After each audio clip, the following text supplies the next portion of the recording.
안녕하세요. 김태훈의 현명한 투자자 방송 시작하겠습니다. 오늘은 이 동양생명에 대해서 좀 말씀을 드릴 건데요. 지금 현재 이 동양생명이 시장 내에서 매물로 나올 것이다라는 소문이 돌면서 묻지마 매수세가 많이 유입됐습니다. 그도 그럴 게 이미 우리나라 자본시장에는 이런 보험회사들이 매물로 많이 나와 있습니다. 이게 워낙 저금리 기조에서 수익성이 떨어지고 그러다가 이제 최근 들어서 이제 다시 그 금리 인상으로 고금리로 돌아선다 할지라도 여전히 뭐 경쟁이 워낙 치열한 시장이다 보니까 별로 메리트가 없는 거죠. 그래서 뭐 롯데 손해보험이나 MG 손해보험 그리고 KDB 생명 같은 경우 굉장히 등치가 큰 업체인데요. 매물 나온 지 꽤 됐지만 시장에서 인수자를 못 찾고 대기하고 있는 상황입니다. 여기다가 외국계 보험사들도 매물을 내놓고 있는데 요번에 이제 동양생명의 최대주인 다자보험그룹이라고 여기는 중국계입니다. 중국계 보험회사는 말 그대로 해외 자산을 정리하라는 중국 정부의 그 뭐 확인되지 않는 그런 압력으로 인해서 해외 자산들을 정리하고 있는 걸로 알려져 있는데요. 그러면 자연스럽게 이제 ABL 생명을 먼저 매물로 내놓은 상태고 동양생명도 요번에 매물로 내놓을 것이다라는 소문이 시장에 돈 겁니다.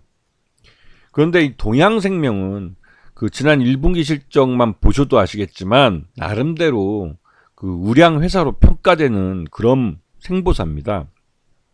그래서 그러면서도 등치는 그 중대형사 정도 위치에 포지션하고 있기 때문에 인수자 쪽에서는 즉 국내 뭐 이런 뭐랄까요 금융 지주회사 같은 경우는 보험업을 그러니까 강화하기 위해서 인수를 하면 좋을 만한 또 인수 비용도 그렇게 크게 많이 부담되지 않은 가격이 들어갈 그런 종목으로 보이기 때문에 동양생명은 매물로 나오면 바로 시장에서 소화시킬 수 있는 매물로 여겨지고 있습니다.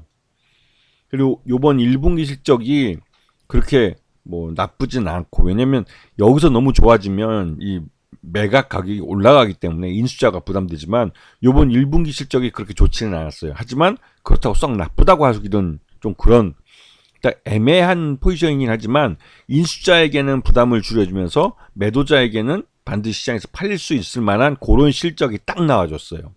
그래서 타이밍이 좋다는 것이죠. 그런데 이제 여기 이제 최대주가 이제 다자보험그룹이고 그다음에 고전 최대주였던 안방보험그룹 여기도 이제 2대주주로 있는데 둘이 합쳐서 거의 75%가 넘습니다.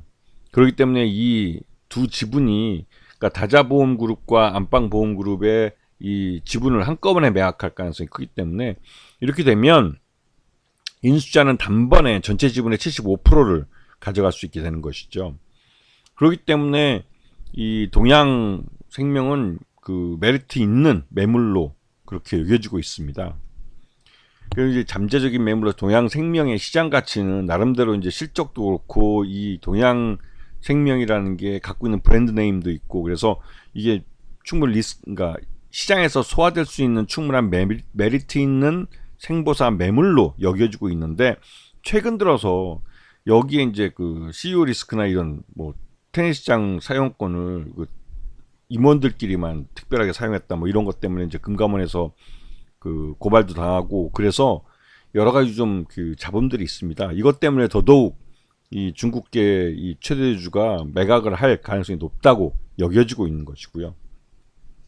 그래서 여기에 대한 조회 그 공시가 들어갔는데 여러 번 벌써 이제 2018년부터 계속 매각에 대해서 문의가 들어가고 있습니다. 그리고 여기에 대해서 아직 다 확정된 게 없다는 식으로 계속 그 이 공시를 해왔는데 요번에 이제 11월 21일 날 재공시를 하겠다고 했으니까 하지만 이 매번 이런 식으로 하지만 요번에는 특히나 이 중국 쪽에서도 중국 정부 계속 이제 이 최대주 쪽을 압박하고 있어서 이번에는 매물로 나올 것이다라는 소문이 돌고 있는 상황입니다.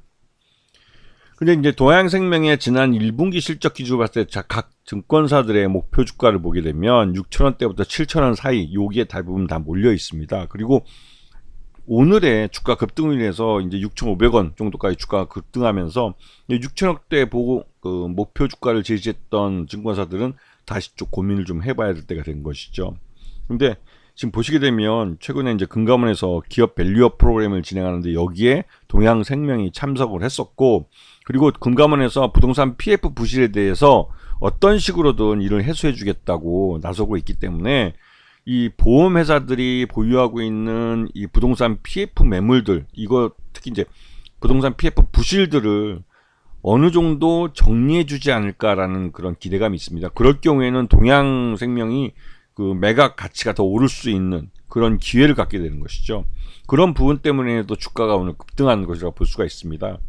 지금 보시게 되면 동양생명은 지난해까지 기준금리가 올라가면서 이제 그동안 이제 이 저금리 기조에 오랫동안 상품을 운영하면서 발생한 그 역마진으로 엄청난 손해를 봤죠. 손실이 굉장히 커졌습니다. 그렇다가 작년 그 6월달을 기점으로 해서 7월달을 기점으로 해서 주가가 꺾이기 시작합니다. 이거는 이제 실적이 개선되면서 그 개선된 실적이 주가에 반영되고 있는 과정이면서 또 한편으로는 M&A에 대한 기대감이 주가에 반영되는 겁니다. 그리고 지난 1분기 실적을 발표할 때 주가가 5,000원대에 머물고 있었는데 여기에 대해서 이제 최근 이 부동산 PF 부실에 대한 문제를 해결해 주겠다는 것과 기업 밸류업 프로그램에 이 동양생명이 그 참석을 해서 관심을 보였다는 점, 그리고 이 최대주 쪽이 그 경영권을 이번에는 확실히 매각할 가능성이 있다라는 소문이 한꺼번에 이 주가에 영향을 미치면서 주가가 한 번에 점프업을 25%나 급등을 했습니다. 굉장히 큰 폭의 움직임을 보여준 건데요. 근데 그 개인적인 판단이지만 이 M&A 이슈까지 되고 또 최대주 지분이 75%이기 때문에 실제로 이 유통 가능한 주식수가 25%밖에 안 되고 해서 품절주가 될 수 있는 가능성이 높기 때문에 이 동양생명의 적정 주가는 1분기 실적 기준으로 봤을 때 M&A 이슈나 경영권 프리미엄을 감안할 때 10,000원 정도는 봐야 된다고 생각이 듭니다. 물론 이 동양생명이 요 근래에 10,000원까지 가본 적이 없기 때문에 이게 굉장히 공격적인 그 뭐랄까요, 목표 가격이라고 할 수도 있는데요. 그래도 이 동양생명이 M&A 이슈가 확실히 따라 붙게 되면 그때부터는 경영권 프리미엄이 붙게 되고 다른 그 보험사 매물들보다는 훨씬 더 알짜배기 메리트 있는 그런 매물이라는 점에서 인수자들이 여럿이 나타날 가능성이 있고 그들 사이에서 경쟁이 일어나면 이 매각 가격이 올라갈 수 있는 가능성이 높기 때문에 시장에서 또 이런 부분들을 긍정적으로 봐주고 있는 것이죠. 그래서 이 동양생명은 이제 M&A가 시작됐다고 해도 과언이 아닐 겁니다. 아시겠죠? 자, 오늘 방송 여기서 마치겠습니다. 감사합니다.